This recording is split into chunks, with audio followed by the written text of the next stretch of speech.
Oi, eu sou o Lucas Mota, autor independente de ficção científica e fantasia, e eu postei no meu Twitter, Facebook e Instagram um aviso de que eu ia gravar um vídeo respondendo perguntas sobre escrita. E algumas pessoas me mandaram as perguntas e eu vou responder elas agora. Para começar, eu vou responder as perguntas do Davi Paiva. Ele se empolgou e mandou não só uma, mas 4 perguntas, tá? A primeira é: o que faz de um escritor um escritor? Basicamente é o ato de escrever, né? Você tem que ter o hábito da escrita. Você precisa escrever todo dia? Não sei. Você precisa publicar muitos livros? Não sei. Você precisa ter um contrato com uma editora? Acho que não, não necessariamente. Mas você precisa ter uma relação próxima com a escrita, certo? Se você não pode escrever todos os dias religiosamente, você tem que escrever com uma certa frequência. A escrita tem que fazer parte da sua vida a ponto de você não conseguir se imaginar sem estar escrevendo, né? Se você chegou nesse nível, então você já pode se chamar de escritor, sim. Por que estudar para escrever? Cara, existe uma mentalidade muito comum aqui no Brasil, e eu digo Brasil porque é onde eu moro e é onde eu conheço a realidade. Não estou querendo nos diminuir como país, eu estou dizendo que as coisas são assim aqui, eu não sei como é que é fora do Brasil, tá? Mas tem uma mentalidade aqui muito forte de que a arte tem que ser intuitiva, a arte válida só é aquela que o cara faz movido pelas emoções, pela intuição, ou seja lá o que for, assim. Então algumas pessoas torcem um pouco o nariz para a ideia de você estudar para fazer a sua arte, de aprender melhor as técnicas e dominar melhor aquilo que você está fazendo. Não acho que seja obrigatório você estudar para escrever, nem para produzir nenhum tipo de arte. Mas se você fizer isso, com certeza pode te ajudar muito. E para a maioria das pessoas, para a maioria mesmo, ajuda bastante, certo? Algumas pessoas funcionam melhor na base da intuição.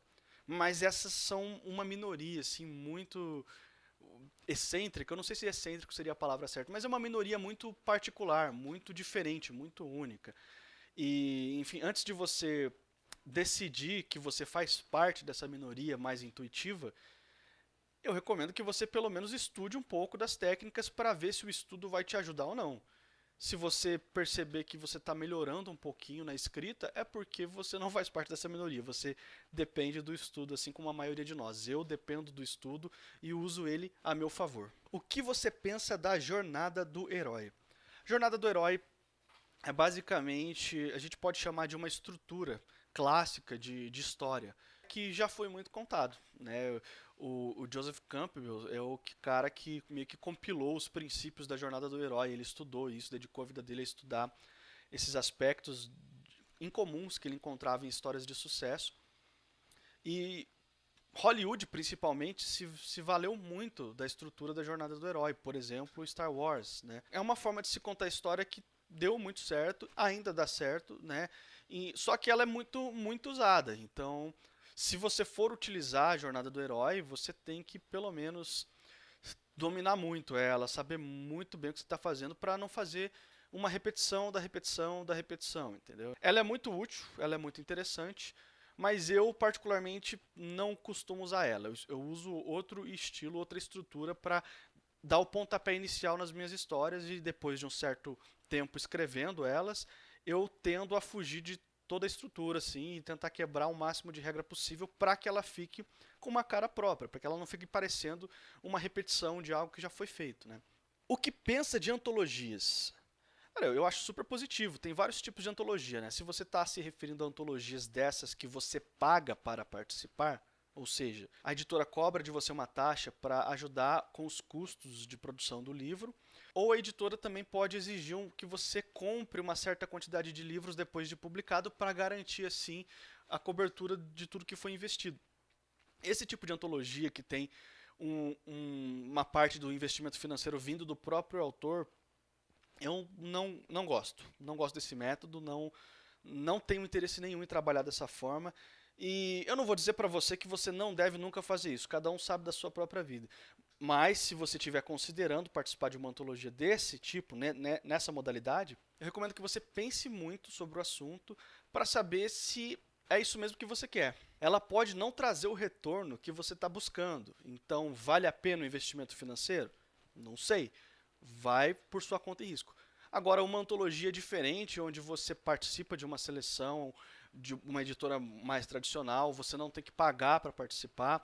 Em alguns casos você recebe para ter o seu conto publicado nessa antologia. Aí eu acho super positivo, porque é uma forma de você, num mesmo pacote, apresentar vários autores diferentes para um único leitor, que é o cara que vai comprar a antologia e vai ler depois, enfim.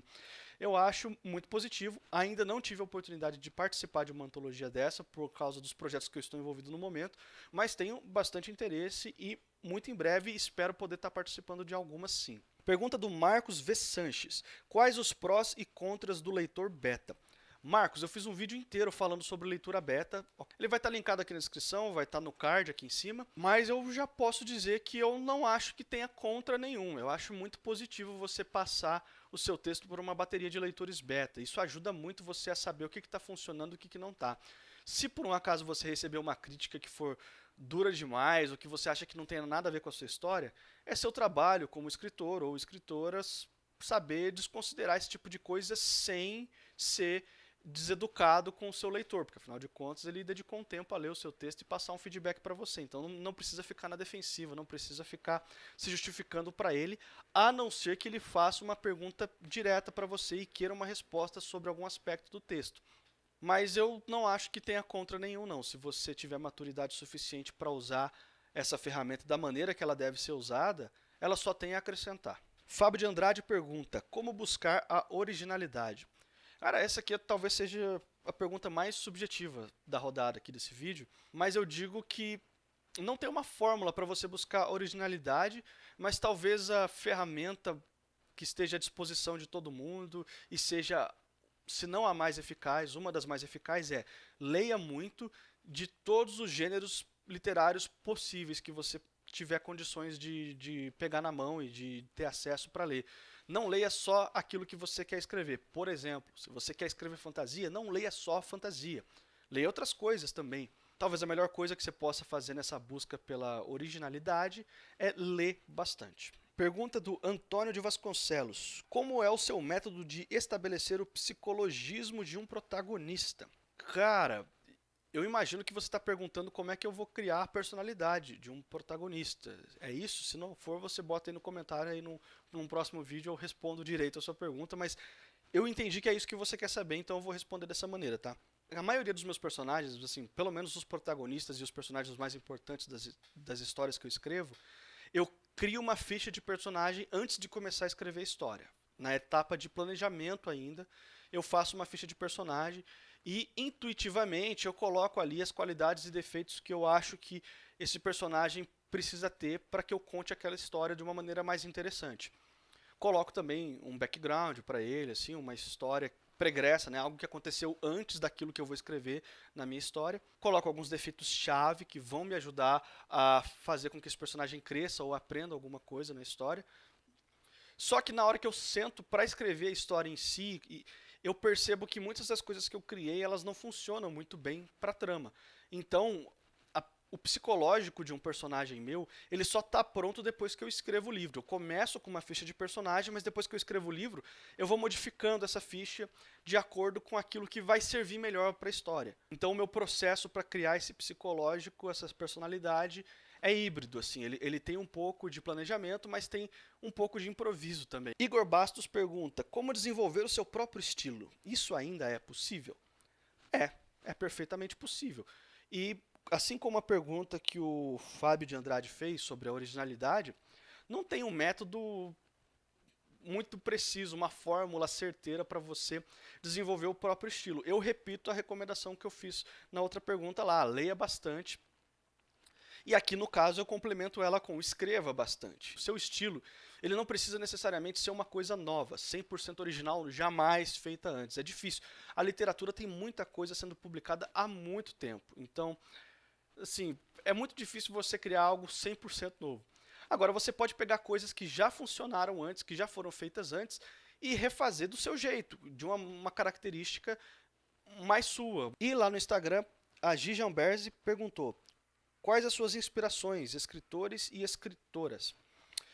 São muitas. Eu não poderia falar todas aqui porque demoraria muito, assim, mas para citar alguns poucos, eu cito Bernard Cornwell, eu gosto muito dele. Aqui no Brasil eu gosto muito do Leonel Caldela. Gosto bastante da Chimamanda Ngozi Adichie. E na ficção científica, até o momento, embora tenha vários outros nomes que eu admire bastante, que eu me inspire bastante, mas tem um nome que eu tenho gostado muito de ler ultimamente, que é a Nnedi Okorafor. É isso. Respondi todas as perguntas que fizeram nessa leva. Se você por um acaso respondeu as minhas postagens nas redes sociais com perguntas que não foram respondidas aqui, ou é porque eu vou fazer um vídeo dedicado só para sua pergunta, ou é porque antes de você responder eu já tinha gravado esse vídeo, então ela vai ter que ficar para uma outra ocasião. Se você quer fazer outra pergunta, deixa uns comentários aí no YouTube, se inscreve no canal, essa é uma forma de você incentivar eu a continuar produzindo esse conteúdo aqui para vocês. Se você quiser saber um pouco mais sobre os meus livros e sobre o meu serviço de leitura crítica, vai ter os links aí na descrição para você conhecer todo o meu trabalho. Eu sou o Lucas Mota, o suposto escritor.